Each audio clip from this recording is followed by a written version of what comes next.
कि ये परमात्मा है, सिर्फ एक कबीर साहब का प्रमाण है। आप तो कह रहे हैं कबीर साहब का प्रमाण है, संत रामपाल जी महाराज जी प्रमाण देते हैं, लेकिन वो अभी भी कहाँ है, वो जेल में बताए जा रहे हैं, ऐसा क्यों?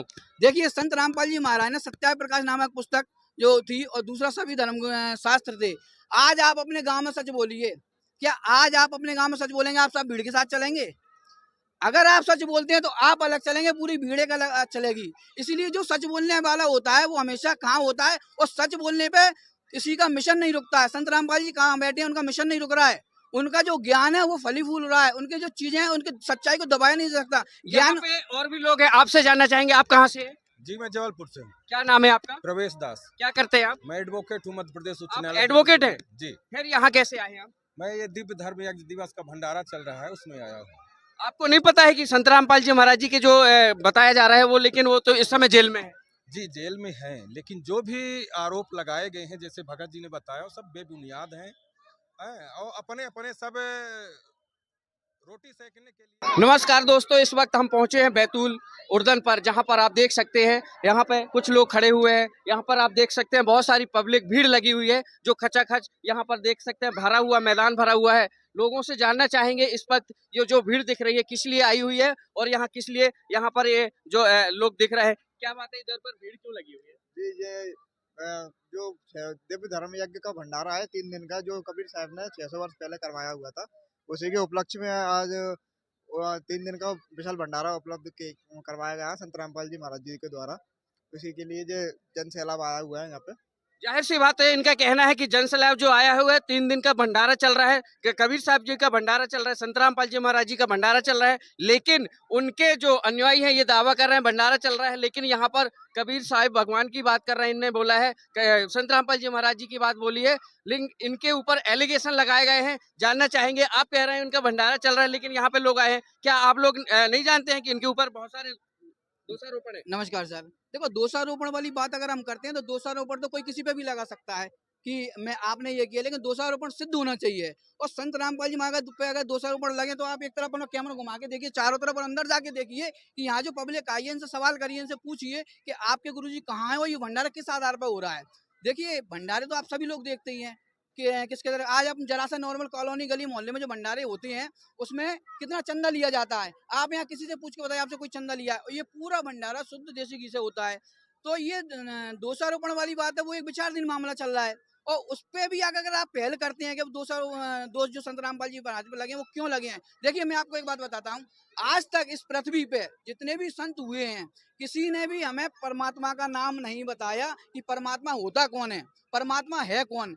संत रामपाल जी महाराज एक अकेले ऐसे संत हैं जिन्होंने शास्त्रों के आधार पर बताया कि परमात्मा ये है, कबीर साहब परमात्मा है। ऐसे हम जैसे विष्णु भगवान आदरणीय हमारे, हम हिंदू धर्म से हैं, विष्णु भगवान हमारे पूजनीय हैं, लेकिन विष्णु भगवान का हमें प्रमाण होना चाहिए। जैसे मुस्लिम भाई कहते हैं कि अल्लाह, लेकिन अल्लाह का प्रमाण कुरान में होना चाहिए। ऐसे ही तीनों देवताओं का प्रमाण किसी भी ग्रंथ में ये नहीं है कि ये परमात्मा है, सिर्फ एक कबीर साहब का प्रमाण है। आप तो कह रहे हैं कबीर साहब का प्रमाण है, संत रामपाल जी महाराज जी प्रमाण देते हैं, लेकिन वो अभी भी कहाँ है, वो जेल में बताए जा रहे हैं, ऐसा क्यों? देखिए, संत रामपाल जी महाराज ने सत्या प्रकाश नामक पुस्तक जो थी और दूसरा सभी धर्म शास्त्र थे। आज आप अपने गांव में सच बोलिए, क्या आज आप अपने गांव में सच बोलेंगे आप सब भीड़ के साथ चलेंगे? अगर आप सच बोलते हैं तो आप अलग चलेंगे, पूरी भीड़ एक अलग चलेगी। इसीलिए जो सच बोलने वाला होता है वो हमेशा कहाँ होता है, और सच बोलने पे किसी का मिशन नहीं रुकता है। संत रामपाल जी कहाँ बैठे हैं, उनका मिशन नहीं रुक रहा है।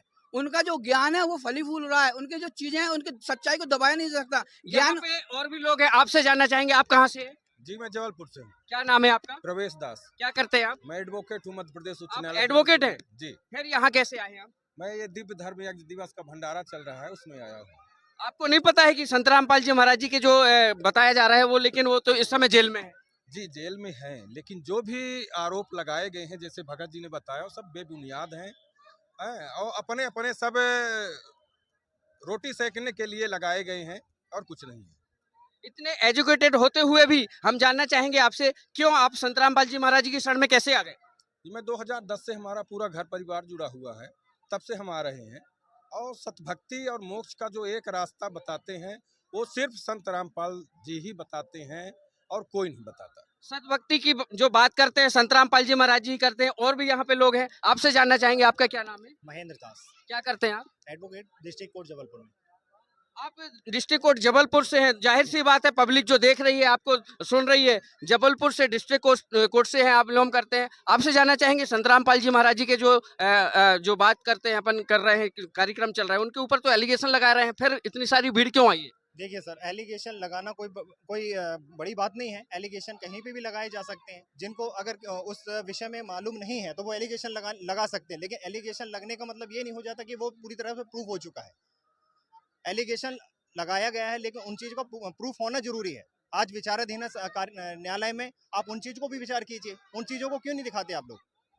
आज उनके जितने भी केस हैं, बहुत सारे केसों में बरी हो चुके हैं गुरुजी, हमारे गुरुजी संतराम पाल जी महाराज, और कुछ विचाराधीन है, तो आप वो भी दिखाइए ना जनता को जागरूक कीजिए उस चीज से। जनता को जागरूक होने का समय है, ऐसा इनका कहना है। लेकिन यहाँ बात आ रही है मुद्दे की कि संत रामपाल जी महाराज जी के जो अनुयायी बढ़ते जा रहे हैं, फॉलोवर्स बढ़ते ही जा रहे हैं, ऐसा क्यों?